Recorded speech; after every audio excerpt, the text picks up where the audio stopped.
Hello friends. सो आज हम बात करेंगे न्यूटन लॉ ऑफ मोशन के बारे में। सो क्लासिकल मैकेनिक्स में सबसे इम्पोर्टेंट जो लॉज हैं उनको हम बेसिकली न्यूटन लॉ के साथ ही डेजिग्नेट करते हैं। ठीक है, एंटायर क्लासिकल मैकेनिक्स जो भी मैक्रोस्कोपिक बॉडी के ऊपर डील करती है वो सारी की सारी इन तीन लॉज के ऊपर डिपेंड करती है, तो उन्हें हम बोलते हैं न्यूटन्स के 3 लॉज। ठीक है, सो वन बाय वन कोशिश करते हैं कि आपको Newton first law, second law और थर्ड लॉ एक हिंदी मीडियम के माध्यम से समझाया जा सके। सो सबसे पहले मैं बात करता हूँ न्यूटन फर्स्ट लॉ के ऊपर। So Newton first law states that every body continue in its state of rest और of uniform motion in a straight line unless it is compelled by some external force to change that state। अब इसका मतलब क्या हुआ? इसका मतलब ये हुआ कि कोई भी बॉडी, कोई भी ऑब्जेक्ट अगर वो रेस्ट पोजीशन पे है तो वो रेस्ट पे रहेगा।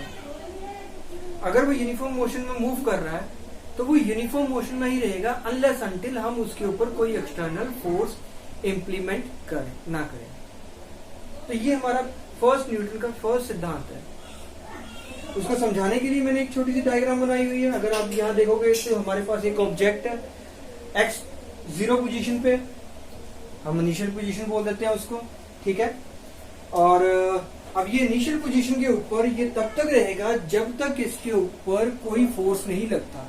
दैट मीन्स कि body remain continue in its state of rest. मतलब ये टाइम t और t dash what ever it will be, it will remain be here and not going to change state। मतलब यहां से वो अपनी स्टेट चेंज नहीं करेगी, यही की रहेगी।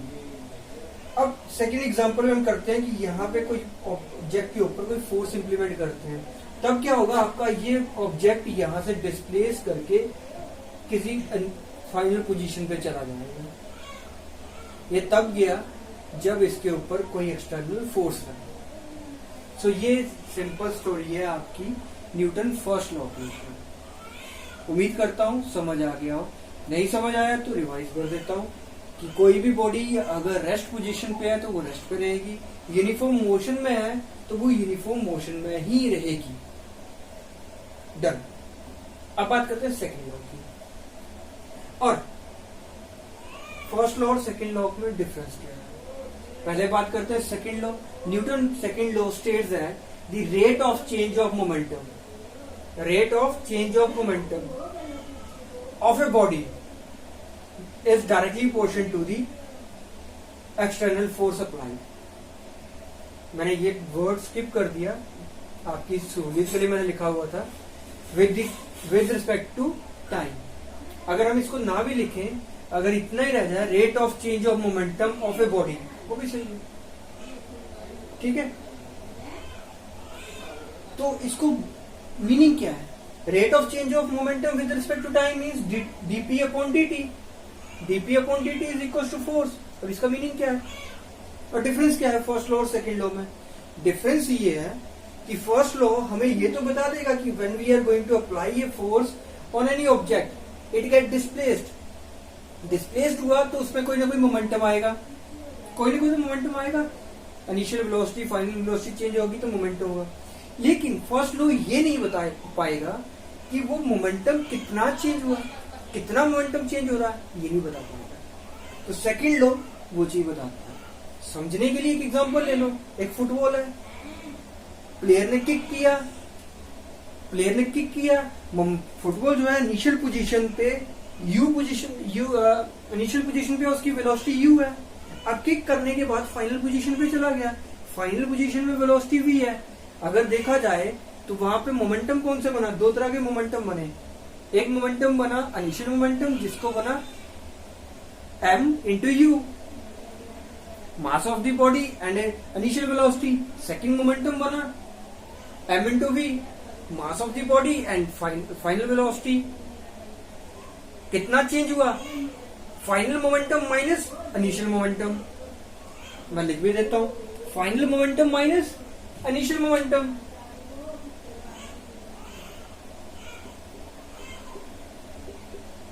अपॉन टी, mv है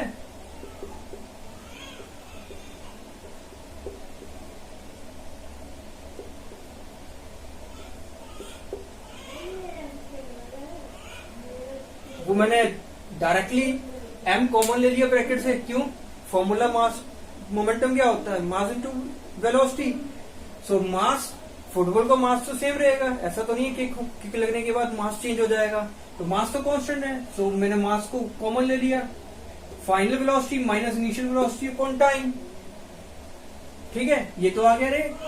लेकिन वेलोसिटी अपॉन टी होता क्या है? That is nothing but that is ma। सो ये आपका सेकंड होगा जो ये बताएगा कि बॉडी में कितना rate of change of momentum हुआ आफ्टर फोर्स। ठीक है, होप हमें सेकेंड लॉ समझ आ गया है। अब बात करते हैं थर्ड लॉ ऑफ मोशन की। Third law of motion classical mechanics में या फिजिक्स में ही नहीं, हर जगह पे इम्प्लीमेंट होता है, हमारी रियल लाइफ पे भी इम्प्लीमेंट होता है, इकोनॉमिक्स में भी इम्प्लीमेंट होता है। किसी भी फैक्टर को ले लो, कोई भी ब्रांच ले लो, everywhere the third law of motion is applicable. Third law of motion states that the every action there is equal and opposite reaction. Every action there is equal and opposite reaction. इसका मतलब क्या है? अगर मैं इस black board को push करूंगा तो जितने फोर्स से मैं इस व्हाइट बोर्ड को पुश करूंगा, उतने फोर्स से ये व्हाइट बोर्ड मुझे पुश बैक करेगा, जिसको हम बोलते हैं ऑपोजिट रिएक्शन। एग्जाम्पल के लिए मैंने यहाँ पे आपको एग्जाम्पल रखी है।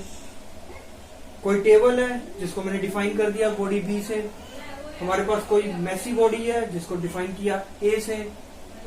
अब जितना फोर्स वो बॉडी ए पे बी पे लगा रही है, उतना ही force, same force but in opposite direction, object B A पे इम्प्लीमेंट कर रहा है, जिसे हम जनरली डेजिग्नेट करते हैं reaction equals to minus WA। WA means weight कितना लगेगा, फोर्स कितना लगेगा, बॉडी के वेट के बराबर। तो बॉडी का जितना वेट है उतना ही तो फोर्स लगेगा। So force exerted by a और b is W, but in opposite direction to object B.